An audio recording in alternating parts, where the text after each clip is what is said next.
मला अतिशय आनंद आहे की आपण अहिल्यादेवी होळकर, पुण्यश्लोक अहिल्यादेवी होळकर शेतकरी कर्जमाफी योजना जी घोषित केली होती, त्या योजनेच्या अंतर्गत आषाढीला आपण पहिली यादी घोषित केली होती। घोषित केलेली यादी ही आपण सर्व ग्रामपंचायतींना पाठवली आणि अगदी सिंपल अशा पद्धतीनं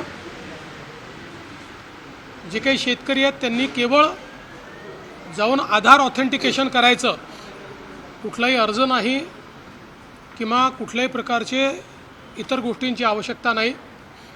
अशा पद्धतीनं ॲग्रीस्टॅक नंबर आणि आधार ऑथेंटिकेशन करून त्यांची खाती नील करायची, अशा प्रकारचं आपण काम हातामध्ये घेतलं होतं।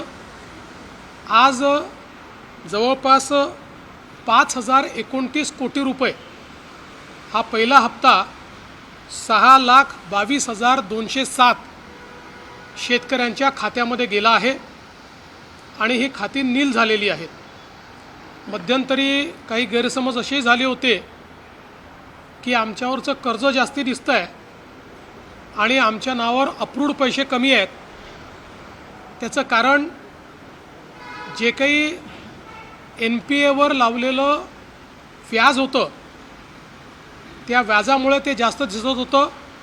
बँकांनी ते व्याज रद्द केल्यामुळे आता अकाउंटमधले पैसे आणि शासनाने त्यांच्या अकाउंटला भरलेले पैसे, म्हणजे कर्जाचे पैसे अकाउंटमधले आणि शासनाने भरलेले पैसे हे सारखे असल्यामुळे ही अकाउंट नील झालेली आहेत।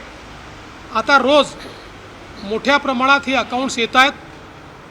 अशी व्यवस्था केलेली आहे की जसे जसे अकाउंट्स येतील, ऑथेंटिकेट होतील, तसं तसं त्या खात्यांमध्ये पैसे जातील। अजूनही म्हणजे जवळपास हे 18-19 लाख अकाउंट जे आहेत याची प्रोसेस चालली आहे।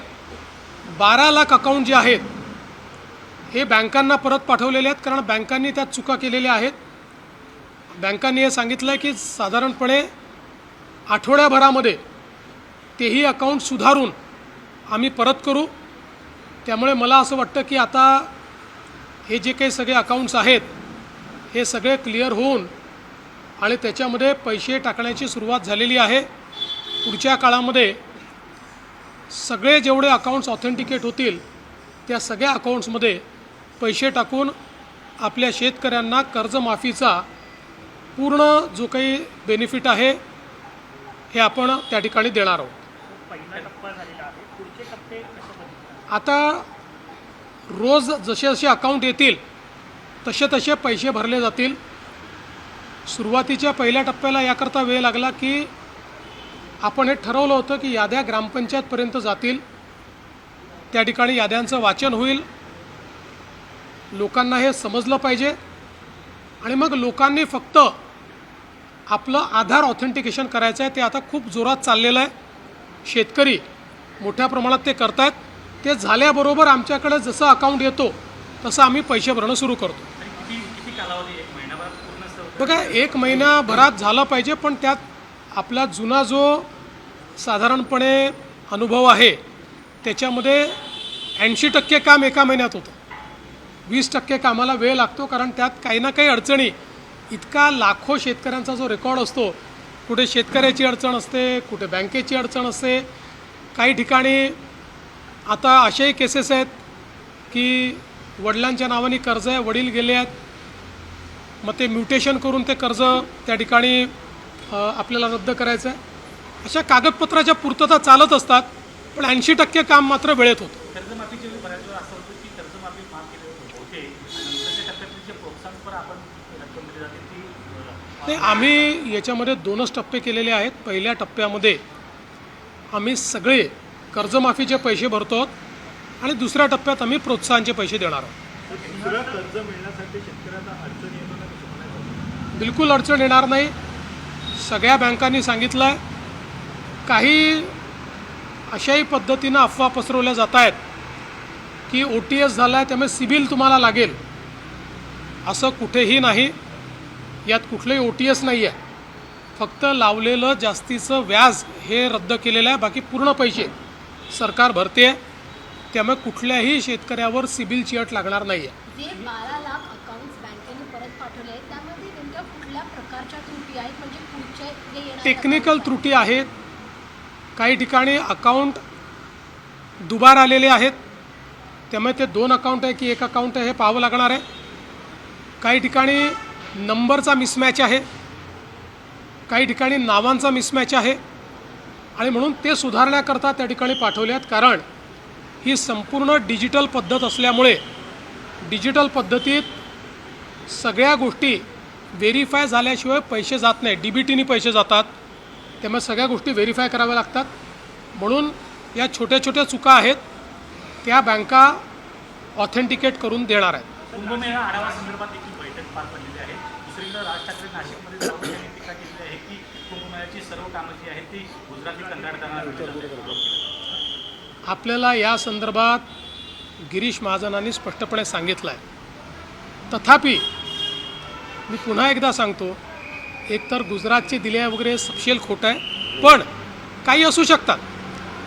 आपल्याकडे देशामध्ये आणि कुठल्याही राज्यामध्ये कंत्राटं देताना त्या व्यक्तीची जात पाहता येत नाही, त्याची भाषा पाहता येत नाही, त्याचा धर्म पाहता येत नाही, त्याची बिड कॅपॅसिटी किती आहे, त्याचं क्वालिफिकेशन काय आहे, कंपनी बघायची असते, कंपनीच्या मागे कोण आहे हे बघितलं जात नाही.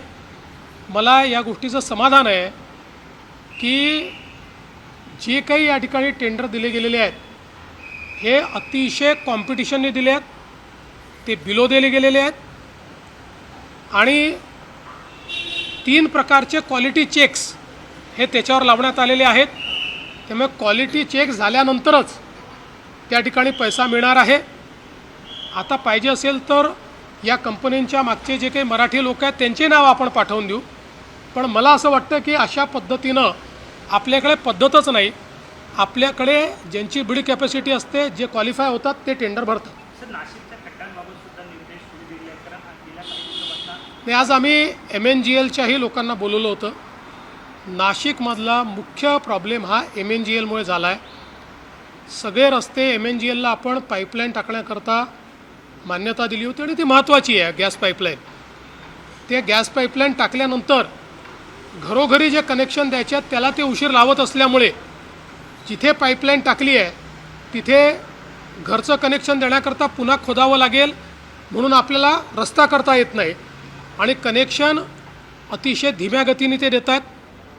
फक्त 44,000 कनेक्शन त्यांनी दिले आहेत. आत्तापर्यंत 2 लाख कनेक्शन पूर्ण होणं अपेक्षित होतं. एकूण 4 लाख कनेक्शन आहेत, पण 2 लाख आत्तापर्यंत पूर्ण होणं अपेक्षित होतं. ते काही त्यांनी दिलेलं नाही. त्यामुळे त्यांनाही अतिशय खडसवून सांगण्यात आलेलं आहे. त्यांना एक प्लॅन तयार करायला सांगितलेला आहे. त्या प्लॅनच्या अंतर्गत त्यांनी ते काम करावं असं अपेक्षित आहे. इतर आपल्याला कल्पना आहे की आत्ता एकाच वेळी कुंभमुळे खूप कामं नाशिकमध्ये चाललेली आहेत. मल्टिपल एजन्सीज काम करत आहेत आणि आत्ताचं कामाची गती आणि आपल्याकडे असलेला वेळ हे पाहता आपल्याला खूप जास्त समन्वय न करता फास्ट ज्या गतीने जे काम करतात त्यांना काम करू द्यावं लागतं आहे. याचेही काही प्रश्न निर्माण झाले आहेत. तथापि महानगरपालिकेला सूचना दिलेल्या आहेत. त्यांनी सायनेजेस लावले पाहिजेत, बोर्ड लावले पाहिजेत, सातत्याने रोड मोटरेबल तरी राहतील अशा प्रकारचा प्रयत्न केला पाहिजे आणि पावसाळा संपल्यानंतर त्या ठिकाणी काम केलं पाहिजे. आपल्या माहितीकरता एक मात्र निश्चितपणे सांगतो की विशेषतः जवळपास युद्धामुळे 3 महिने डांबराचं प्रोडक्शन हे बंद होतं, डांबर उपलब्ध नव्हतं. आता मी विशेष पत्र केंद्र सरकारच्या सगळ्या कंपन्यांना दिलं आहे आणि कुंभमेळ्याकरता डांबर राखून ठेवावं त्याची क्वांटिटी पण आपण दिली आहे. आम्ही ॲडव्हान्स पैसे आपल्याला द्यायला तयार आहोत, आमच्याकरता ते राखून ठेवावं अशा पद्धतीची विनंती त्यांना केली आहे. त्याचबरोबर कुणबी प्रमाणपत्र मिळत नसल्यावरून आता मनोज जरांगे यांनी पुन्हा आंदोलनाचा इशारा दिला आहे. त्याचबरोबर काही मंत्र्यांना आणि यांना पण टार्गेट केलेलं पाहायला मिळालं. मला असं वाटतं काल याचं अतिशय सविस्तर उत्तर मी दिलेलं आहे.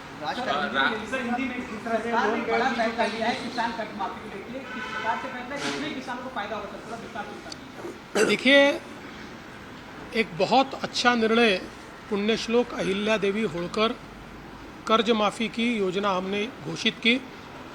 इस योजना के तहत हमारी जो पहली लिस्ट आई थी वो करीब 16 लाख किसानों की थी। उस लिस्ट को हमने फील्ड में भेजा, उसमें आधार ऑथेंटिकेशन किया और जिनका आधार ऑथेंटिकेशन हुआ, ऐसी पहली लिस्ट करीब 6,22,000 किसानों की, उनके खातों में 5,000 करोड़ से ज़्यादा पैसा आज हमने जमा किया है। और कल से जैसे जैसे आधार ऑथेंटिकेशन होते जाएगा वैसे वैसे किसानों के खातों में पैसा जाएगा। सभी किसानों को कर्ज माफ़ी का फ़ायदा मिले, इस प्रकार का हमारा प्रयास है। देखिए, कितने किस्तों में नहीं, जैसा जैसा हमारे पास ऑथेंटिकेशन होगा, हमारी तैयारी पूरी है। एक दिन में डेटा आया तो हम एक दिन में पैसा देंगे, लेकिन उसमें हर किसान को आधार ऑथेंटिकेशन करना पड़ता है।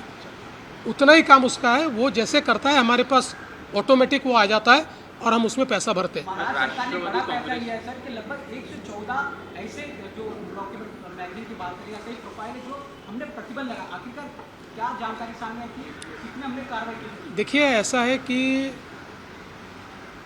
नेट के ऊपर, डार्क नेट के ऊपर या कुछ अलग अलग प्रकार के पब्लिकेशंस के माध्यम से कुछ इस प्रकार के की किताबें, कि जिन किताबों में बड़े पैमाने पर रेडिकलाइजेशन करना, बॉम्ब कैसे तैयार करें, हमला कैसे करें, इस प्रकार की कई चीज़ें उनमें दिखाई दे रही थी।